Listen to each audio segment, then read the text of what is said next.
होना चाहिए। महामती कहे इलम हक का, परमात्मा का ज्ञान होना चाहिए। जिस परमात्मा की तरफ हम चले हैं उसका बोध होना चाहिए।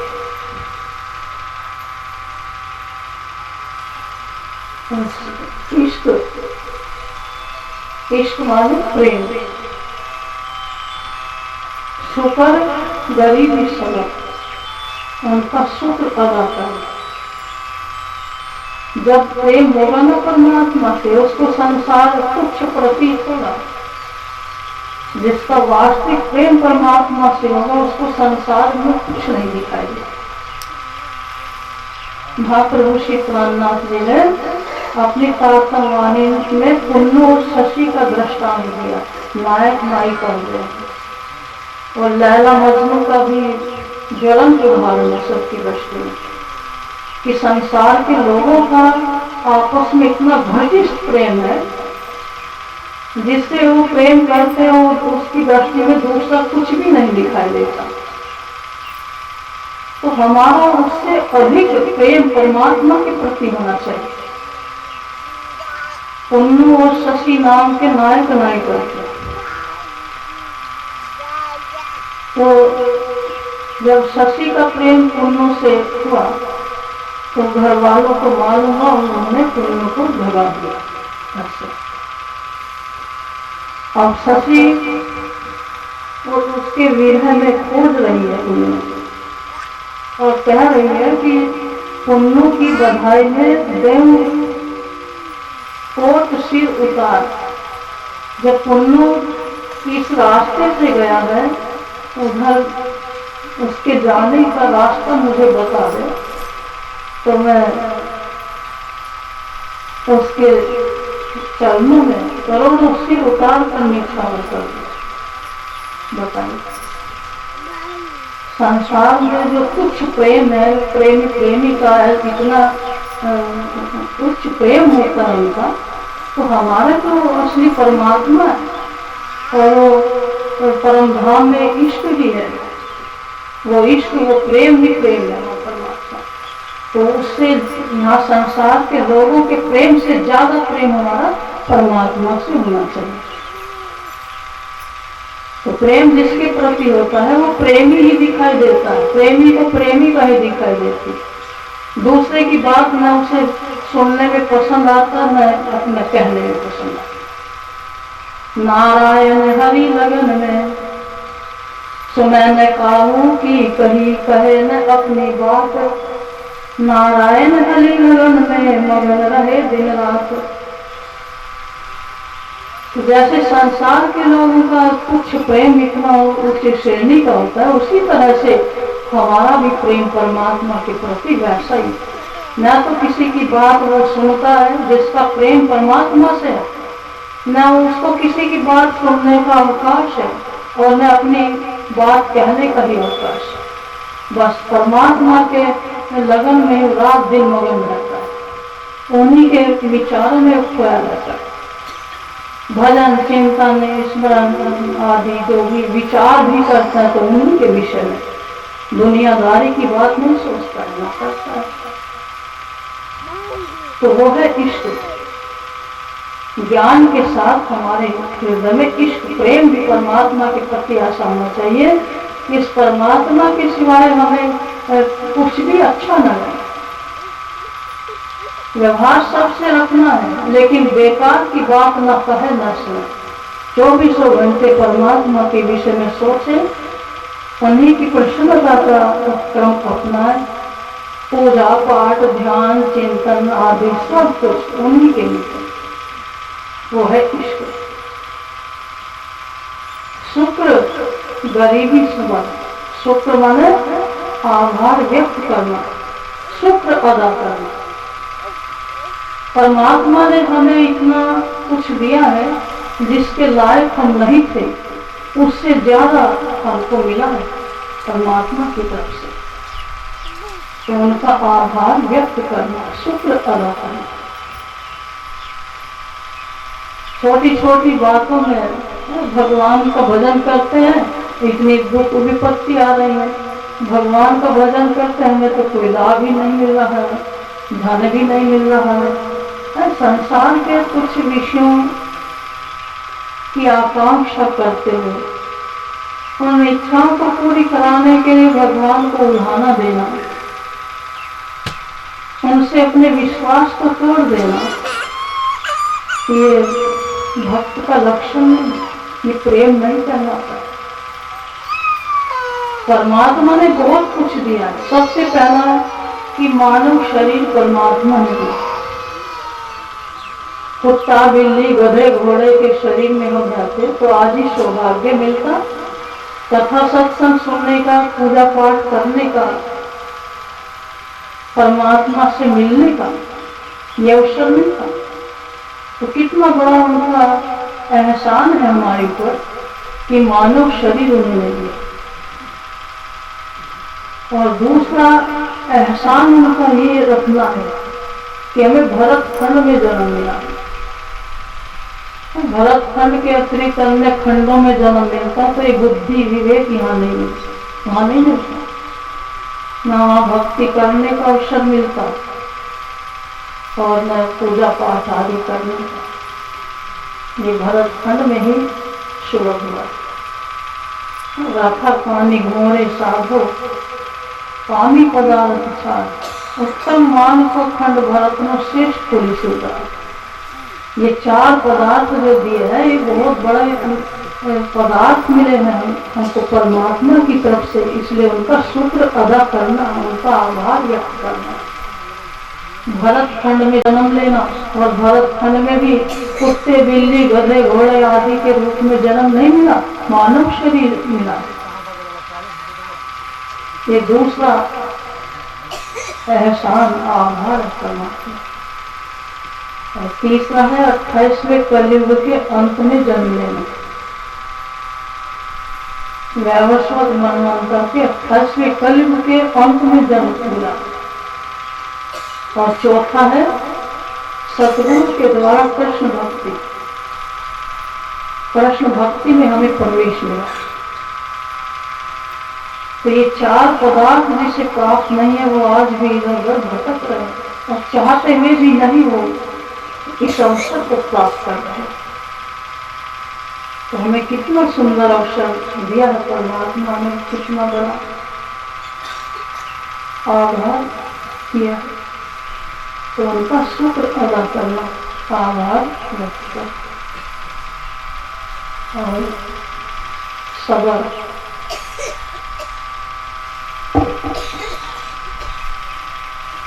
शुक्र गरीबी सबर, अपने अंदर गरीबी। गरीबी का मतलब ये नहीं है सब ऐश्वर्य से रहित होना ही गरीबी है। धनहीन होना या हर तरह से तो हर वस्तु से रहित होना, उनका अभाव होना, यही गरीबी नहीं कहलाता। गरीबी का अर्थ होता है जाति विद्या नर्तम से रूप यौवन में से यत्न ने परित्यज्य पंचेत भक्ति कंटा। जाति का अभिमान नहीं होना चाहिए, धन का अभिमान, रूप सौंदर्य का अभिमान, विद्या का अभिमान और प्रतिष्ठा का अभिमान। 5 प्रकार के अभिमान से, अहंकार से रहित ही वो गरीबीपना कहलाता है। सक्षम होते हुए भी, सब कुछ होते हुए भी किसी तरह का अपने अंदर अहंकार की झलक न आए, ये दैन्य भाव, ये गरीबी का प्रतीक है।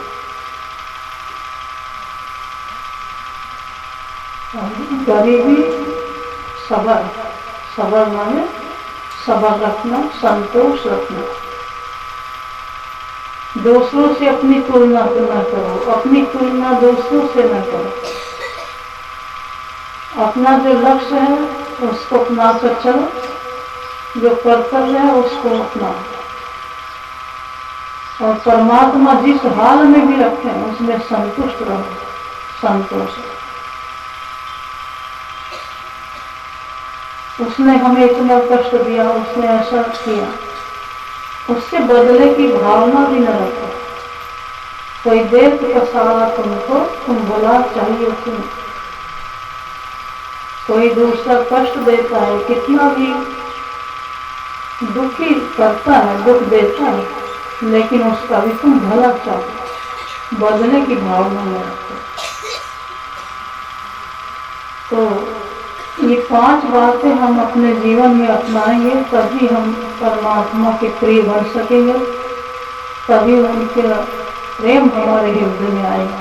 और प्रेम जब हृदय में आएगा तो परमात्मा के सिवाय कुछ भी दिखाई नहीं देता। वो हर वस्तु में भगवान को ही देखिए। जित देखो तित श्याममयी है, श्याम कुंज वन जमुना श्यामा, श्याम गगन घन घटा सही है, जित देखो तित श्याममयी। जैसे गोपियां, उनकी दृष्टि में न कोई अपना है, न पराया है, न छोटा है, न बड़ा है, न नीच है, न शत्रु है, न मित्र है। उनके हृदय में कृष्ण बसे हुए हैं और सर्वत्र वो कृष्ण को ही देखती है। जड़ चेतना आदि सब में कृष्ण को देखती है, सब में आदर भाव रखती है, भगवत दृष्टि से देखती है। ये भाव अपने अंदर लाने का प्रयास करना चाहिए। मानव जीवन भूलों का भंडार है, भूल होना स्वाभाविक है, लेकिन उस भूल को, गलती को सुधार लिया जाए तो वो गलती नहीं मानी जाती। आगे समुद्र मंथन प्रारंभ हुआ तो कौस्तुभ मणि निकली, जो भगवान के गले का आभूषण बनी। उसके बाद पारिजात वृक्ष निकला, जो स्वर्ग में देवताओं को दिया गया। उसके बाद समुद्र मंथन प्रारंभ हुआ तो अप्सराएं निकले, तो भी देवताओं को ही दी गई। आगे समुद्र मंथन प्रारंभ होने तक लक्ष्मी जी प्रकट हुई, वरमाला लेकर वर की तलाश में निकल। देखा दैत्य खड़े थे, अब लक्ष्मी को देखकर तो दैत्य देवता सब ललचाए। लक्ष्मी माने धन दौलत, धन संपत्ति को सब चाहते हैं, लक्ष्मी को सब चाहते हैं, लेकिन ध्यान दो, चाहने वालों को लक्ष्मी नहीं मिलती। लक्ष्मी ने सोचा है कि दैत्य बलशाली भी है, सब कुछ है, लेकिन ये क्रोधी है, तो उसका उनका वर्ण नहीं किया। जो क्रोधी होता है उसके पास भी लक्ष्मी नहीं ठहरती, धन उसके पास भी नहीं ठहरता। जो क्रोधी होता है वहां से लक्ष्मी दूर भाग जाती है। आगे देखा देवता खड़े थे, लक्ष्मी ने, देवता चाहते हैं कि लक्ष्मी हमको मिल जाए। लक्ष्मी ने सोचा कि ये देवता को स्वयं अपनी रक्षा नहीं कर पाते, थोड़ा भी कष्ट विपत्ति आते दौड़ दौड़ के भगवान के पास जाते, तो भविष्य में मेरी क्या रक्षा कर पाएंगे। तो देवताओं का भी वर्णन नहीं किया। आगे शिव जी बैठे हुए थे, शिव जी ध्यानस्थ थे। लक्ष्मी ने सोचा कि शिव जी के अंदर सभी गुण विद्यमान है, दीर्घायुषी भी है, सुंदर भी है, सब समर्थ है, लेकिन इनकी चेष्टाएं भयानक है। शमशान की भगवती अंगों में लगाए हुए हैं, सर्व बिच्छू के आभूषण पहने हुए हैं, भूत प्रेत के साथ इनके बन है। अशुद्धि अवस्था में देखते शिव जी का भी लक्ष्मी ने वर्णन किया। तो कहने का भाव जहाँ और अशुद्धि होती है, अशुचि अवस्था होती है, वहां भी लक्ष्मी नहीं ठहरती। आगे मार्कंडे ऋषि बैठे हुए थे।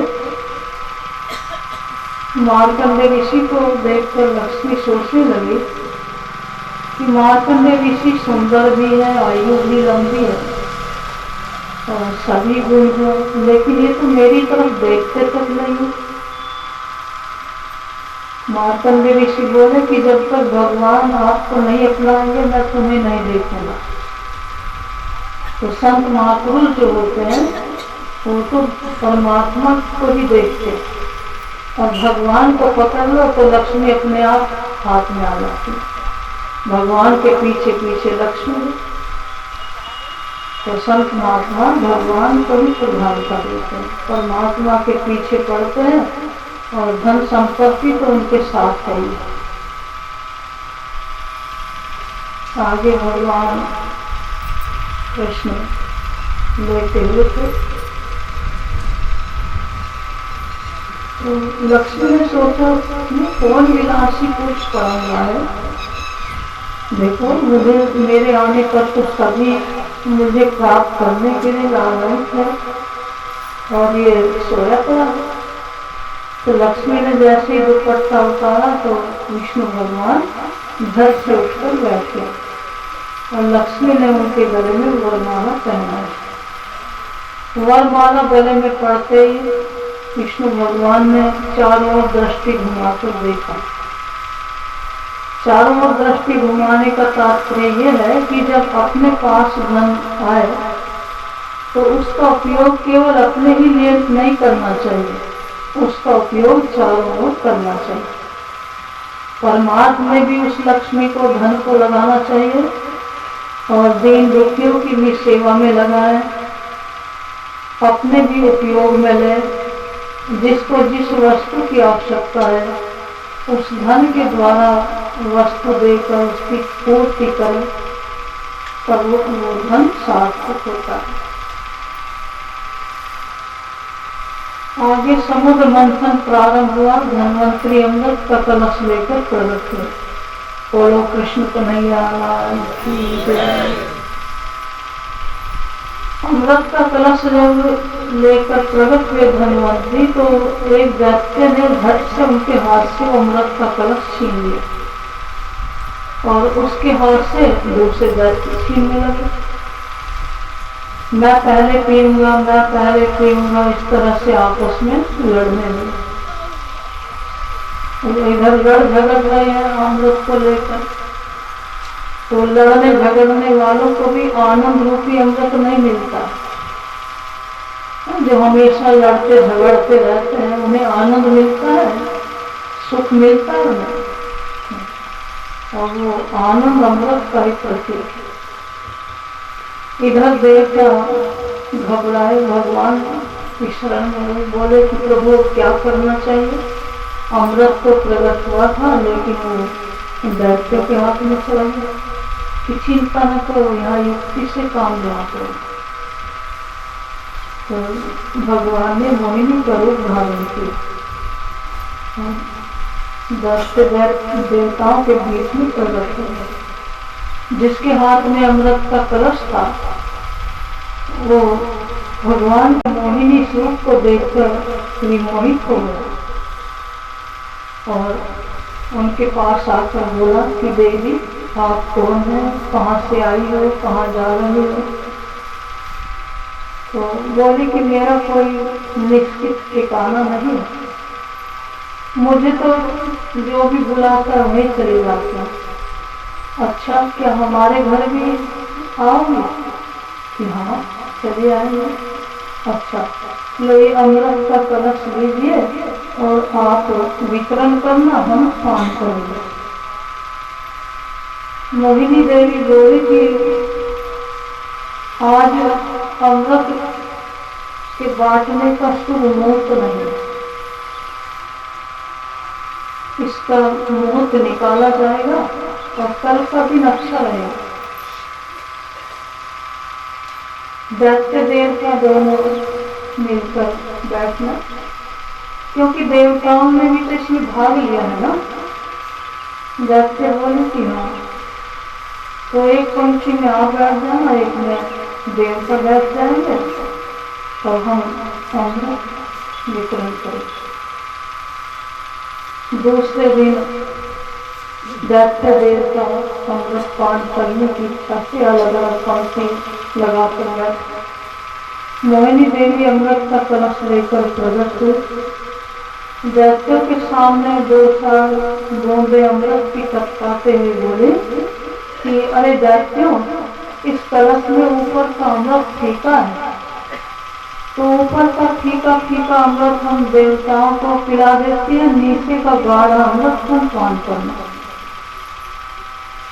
दैत्य ने कहा कि हाँ देवी, ऐसा ही करो, ऊपर का फीका फीका अमृत देवताओं को पिला दो, हम तो नीचे का गाढ़ा अमृत पी।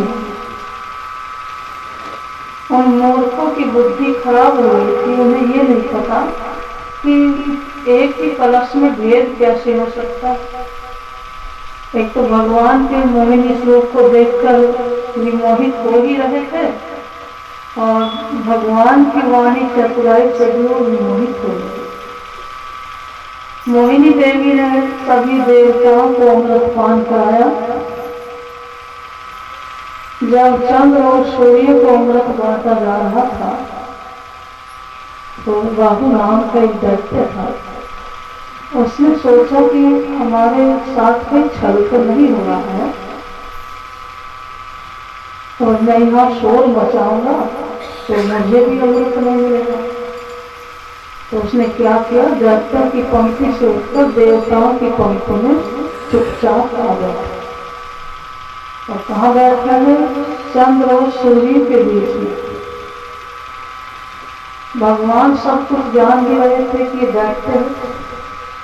उन्होंने चंद्र और सूर्य देवता को अमृत बांट दिया, पंक्ति भेद न हो जाए इसलिए राहु को भी अमृत दे दिया।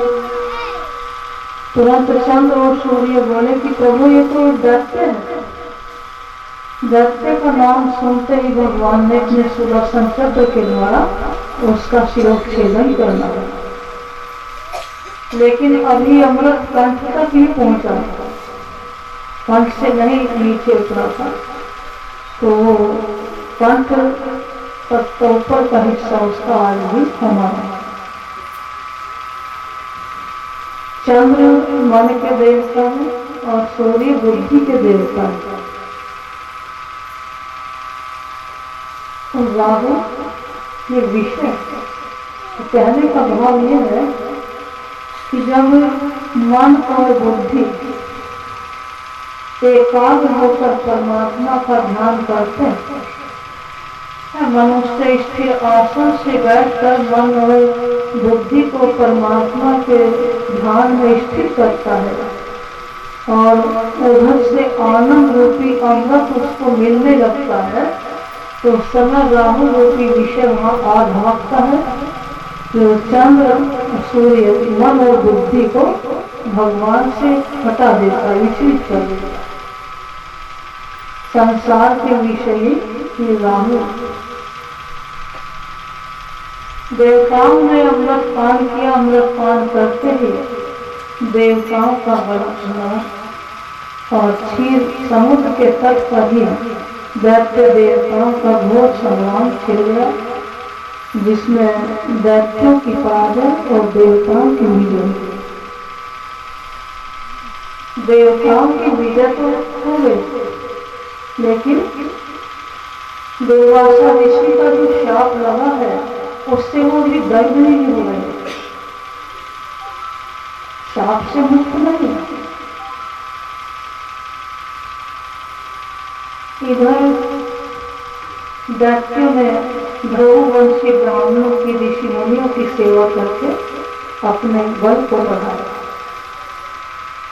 संत महात्माओं की सेवा, भगवान की सेवा, माता पिता की सेवा, अपने बड़ों की सेवा करने से बल बढ़ता है, और उनका अनादर करने से बल घटता है, क्षीण होता है। तो इसका लाभ दैत्य ने उठाया। उन्होंने भ्रहुवंशी ऋषि मुनियों की, ब्राह्मणों की खूब सेवा की, और सेवा करके उनके आशीर्वाद प्राप्त किए, अमोघ आशीर्वाद प्राप्त किए। और जब आशीर्वाद मिल गए सब प्रकार से वो समर्थ हुए, तो ऋषियों के आशीर्वाद प्राप्त करके उसने अनेक प्रकार के अस्त्र शस्त्रों से सुसज्जित रथ पर बैठ करके वो स्वर्ग पर चढ़ाई कर दी। जब स्वर्ग को जीत कर अपने अधिकार में कर लिया तो देवता वहां से पलायन कर और इंद्र के सिंहासन पर बलि बैठ गए। बलि के अधिकार में स्वर्ग पर आ गया। दैत्यों के गुरु शुक्राचार्य हैं, उन्होंने सोचा कि ये बलि का स्वर्ग का राज्य स्थायी बन जाए तो उनके द्वारा 100 अश्वमेध यज्ञ कराए। 99 अश्वमेध यज्ञ हो चुके थे, 100वां अश्वमेध यज्ञ चल रहा था। इधर जब देवता स्वर्ग को छोड़ दिए और बलि इंद्र के सिंहासन पर बैठे तो देवताओं की माता अदिति को बड़ा दुख है कि हमारे पुत्रों का राज्य छीन गया है। उसने कश्यप से पूछा कि महाराज ऐसा कोई उपाय बताओ कि हमारे पुत्रों का स्वर्ग उन्हें वापस मिल जाए। कश्यप ने अदिति को पयोव्रत की विधि बताई। फाल्गुन मास के शुक्ल पक्ष में 12 दिन का पयोव्रत होता है, जिसका ठीक प्रकार से विधिवत पालन करते हुए उन्होंने पयोव्रत किया। उसके फल से अदिति के यहाँ भगवान वामन के रूप में प्रकट हुए। वामन भगवान का जब प्रागट्य हुआ, ब्रह्मा जी ने उनका यज्ञोपवीत संस्कार किया और सभी देवी देव अपनी अपनी इच्छा के अनुसार अनेक प्रकार के भेंट उनको भेंट में अनेक प्रकार की वस्तुएं दी।